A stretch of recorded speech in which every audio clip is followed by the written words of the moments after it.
Hello বন্ধুরা, এবার দেখুন গ্রামের ভিটা মাটিতে কিভাবে পালং, লাল শাক, মূলোর শাক, ধনেপাতা চাষ করা হয়। সবার প্রথমে মাটিটাকে ট্রাক্টর দিয়ে চাষ করে নিতে হবে।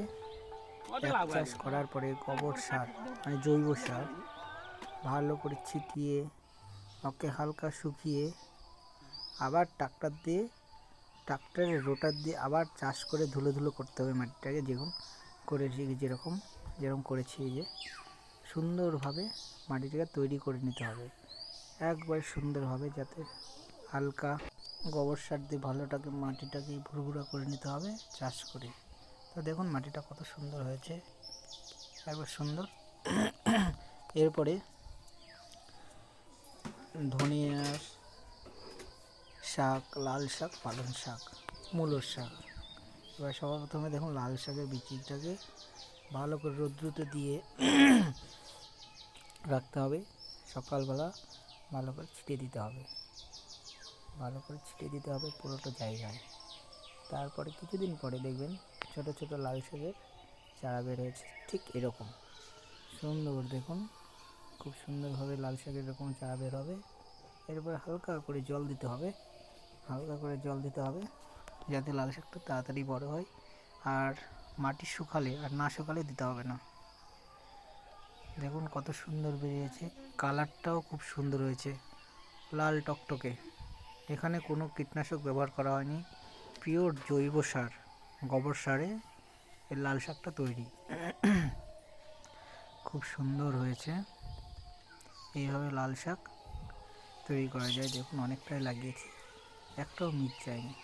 কিন্তু সবার প্রথমে একটু রোদে রাখতে হবে বীজটাকে, কারণ অনেক পুরাতন থাকে দোকানে, তাই জন্য রোদ্রুতে রাখতে হবে। দেখুন কত সুন্দর কালার, মানে পুরো জৈব সারে রোপণ করা, কোনো কীটনাশক, কোনো ইউরিয়া, ফসফেট কোনো কিছু ইউজ করা হয়নি। এখানে পিওর গোবর সারে তৈরি। দেখুন কালারটা খুব সুন্দর হয়েছে, পুরোটা লাল শাকের ন্যাচারাল কালার, লাল যেটা হয়ে থাকে।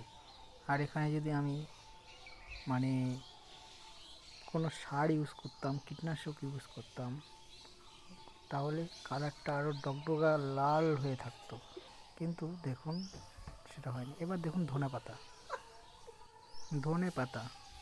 ধনে পাতাটা এটা আনসিজনেই করেছি। দেখুন গাছ হয়েছে, সেম একইভাবে মাটি তৈরি করে নিতে হবে আর উপরে তিরপলটা ঢেকে রাখতে হবে। দেখুন ধনে পাতাও হয়েছে। এখন ধনে পাতা অনেক দাম, সবাই করতে পারে না। ধনে পাতাও রোপণ করেছি, খুব সুন্দরই হয়েছে, খারাপ হয়নি। তারপর আসি পালং শাকটা দেখুন সেম একইভাবে পালং শাক এক রাত্রি জলে ভিজিয়ে রাখতে হবে, তারপরে সেই মাটিটি ফেলে রাখতে হবে, ছিটিয়ে দিতে হবে। দেখবেন ঠিক 3 থেকে 4 দিনের মধ্যে পালং শাক বেরিয়ে যাবে। আর দেখুন পালং শাক পুরো ন্যাচারাল কালার, কোনো এখানে কীটনাশক কোনো কিছু ইউজ করা হয়নি, পুরো জৈব সার, গোবর সার এইসবই তৈরি, আদার্স কোনো ওষুধ ইউজ করা হয়নি। এতে কোনো মানুষের ক্ষয়ক্ষতি কোনো কিছুই হবে না। অনেকটা জায়গায় লাগিয়েছি পালং শাক, খুব ভালো হয়েছে। আর এই পালং শাক এর বয়স মাত্র 10 দিন হয়েছে, এমন কিছু দিন হয়নি 10 দিনে কতটা বড় হয়েছে, সুন্দর পালং শাক। এরপরে দেখুন পেঁয়াজকলি, এটা লাগানোর পদ্ধতি সেম একই, মাটি তৈরি করে নিতে হবে, আলু ষোলোর মতো বাঁধতে হবে। ঠিক এ মানে গাছ বের হতে টাইম লাগে 7 থেকে 8 দিন এর মাথায়। আর এখন এর বয়স হচ্ছে 14 দিন। 14 দিনের মধ্যে অনেক কিছু হয়েছে, বড় হয়েছে। এখানে ছাই মানে গোবর এইসব দিয়ে ভালো করে একটু হালকা ইউরিয়া দিয়ে 10-20 মিক্সচারও দিতে পারেন, সেটা দিয়ে ভালো করে বেঁধে দিতে হবে। এরপরে সেখানে যত এই মাটি যত আলগা থাকবে পেঁয়াজ ততটা বড় হবে। এবার আসি শস্য শাক। এই শাকে একদম কোনো কিছুই ইউজ করা হয়নি বা দেইনি। এতেই দেখুন শস্য শাক অনেকটাই বড় হয়েছে, সব একই বয়সের, একসঙ্গে রোপণ করেছি। মানে এটা হচ্ছে কালো শস্য, কালো শস্যর শাক।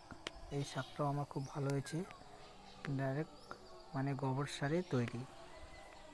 কত সুন্দর হয়েছে, কালারও অনেকটাই লাগিয়েছি। এটা 3 শতক জায়গাতে এটা শস্য শাক লাগিয়েছি, খুব ভালো হয়েছে। এই শস্যর মানে ভিটামিন অনেক। এই শস্য শাকের ফুল এখনো আসেনি, দেখুন খুব সুন্দর হয়েছে শস্য শাকটা।